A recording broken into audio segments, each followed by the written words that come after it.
9, 8, 7, 6, 5,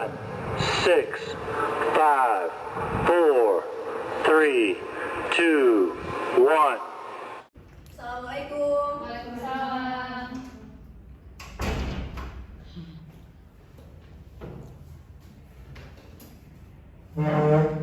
Selamat pagi anak-anak semuanya. Pagi. Gimana kabarnya hari ini? Alhamdulillah baik, Bu. Alhamdulillah baik ya semua. Ada yang izin atau ada yang sakit? Masuk semua sih, Bu, ini. Masuk semua ya. Coba saya absen dulu ya. Ya.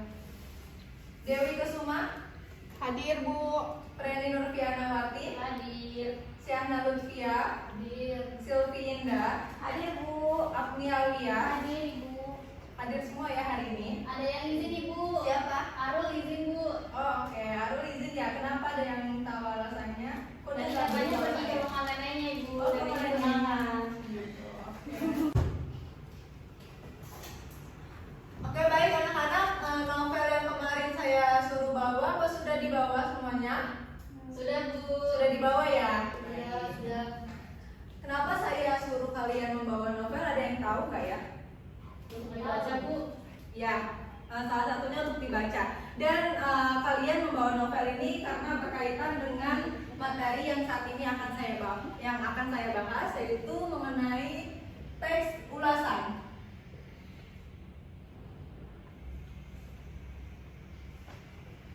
Ada yang tahu teks pengertiannya apa? Belum tahu, Bu. Belum tahu ya. Jadi teks ulasan itu bisa berupa rangkuman atau ringkasan dari suatu karya sastra yang kita baca, yang kita lihat, yang kita dengar. Nah, kemudian di sini Ibu akan membahas juga mengenai struktur teks ulasan. Ada yang tahu struktur teks ulasan apa saja? Salah satunya? Belum ada yang tahu ya? Belum tahu. Yang pertama yaitu identitas dari karya.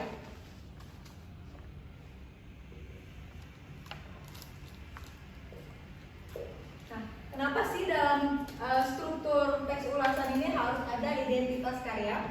Karena di dalam analisis ulasan ini yang harus diperhatikan yaitu identitas karya yang berisi mengenai judul dari karya sastra yang kita ulas. Kemudian ada nama pengarang.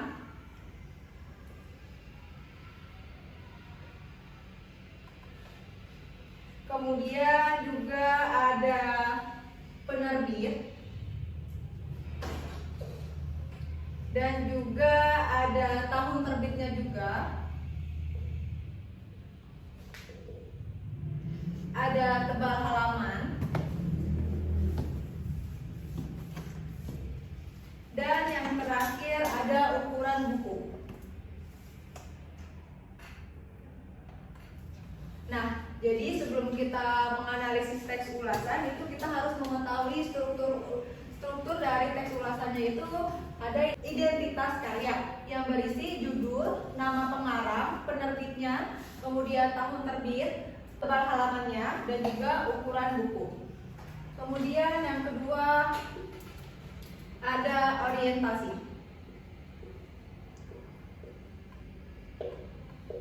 Ada yang tahu orientasi itu apa? Pengenalan, Bu. Ya, benar. Orientasi itu pengenalan. Bisa juga atau bagian pertama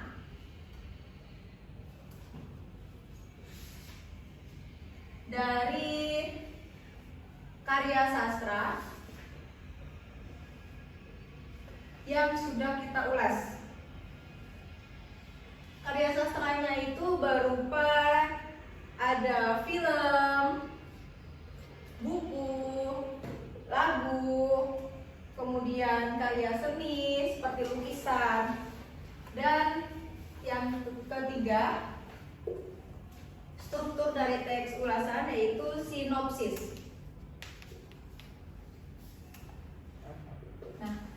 Struktur yang ketiga ini sinopsis. Ada yang tahu sinopsis itu itu berupa apa? Oke. Sinopsis ini berupa ringkasan, rangkuman yang diulas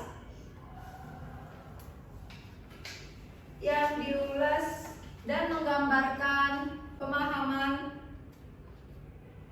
dari penulis terhadap isi karya sastra. Kemudian yang keempat atau yang terakhir ini ada evaluasi.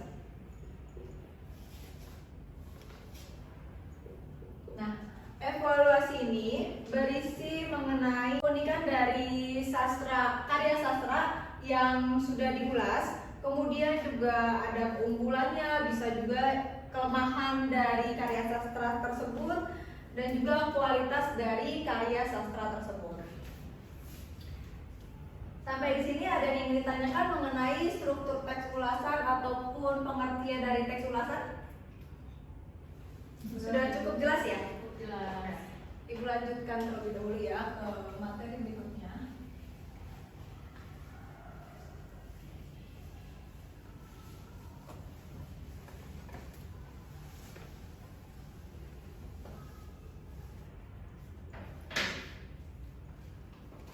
Materi berikutnya yaitu mengenai kelebihan teks ulasan. Nah, yang pertama dari kelebihan teks ulasan yaitu membantu pembaca untuk memahami dari karya sastra yang dibuat oleh penulis. Kemudian, yang kedua yaitu menarik.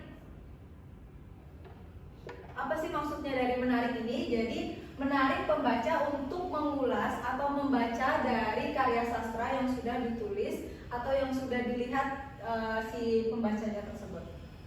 Kemudian yang ketiga, bisa menggambarkan. Nah, maksudnya di sini menggambarkan bukan berarti kita sebagai pembaca bisa menggambar dari yang sudah dilihat atau yang sudah dibaca dan didengar oleh pembacanya tersebut. Jadi maksudnya ini menggambarkan bisa mengeksplorasi dari apa itu karya sastra yang sudah dibacanya. Juga yang terakhir, ciri-ciri teks ulasan. Apa aja sih ciri-ciri teks ulasan itu? Yang pertama yaitu terdiri dari struktur teks ulasan yang tadi sudah Ibu jelaskan, berisi tentang identitas karya, kemudian berisi orientasi, kemudian berisi sinopsis, kemudian berisi evaluasi. Yang kedua, ciri-ciri teks ulasannya yaitu informasinya berdasarkan dari opini mengenai suatu karya sastra. Abstrak banget ya. Dan yang ketiga yaitu berdasarkan fakta.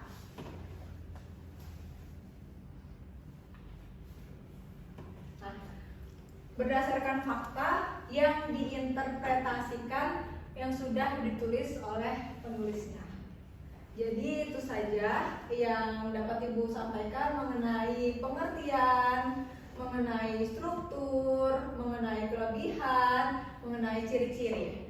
Sampai di sini ada yang ingin ditanyakan dari keempat materi yang sudah Ibu bahas? Cukup, Bu. Sudah cukup jelas ya? Baik.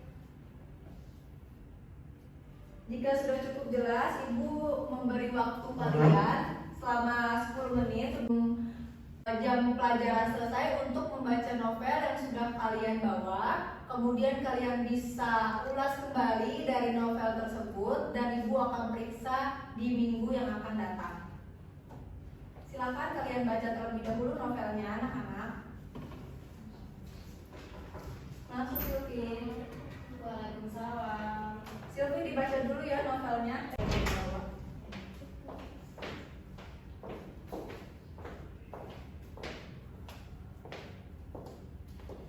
Ibu rasa jam pelajaran sudah habis. Ibu tutup pelajaran untuk kali ini. Semoga materi yang saya berikan dapat bermanfaat untuk kalian semua dan dapat kalian pahami. Terima kasih semuanya. Assalamualaikum warahmatullahi wabarakatuh. Waalaikumsalam.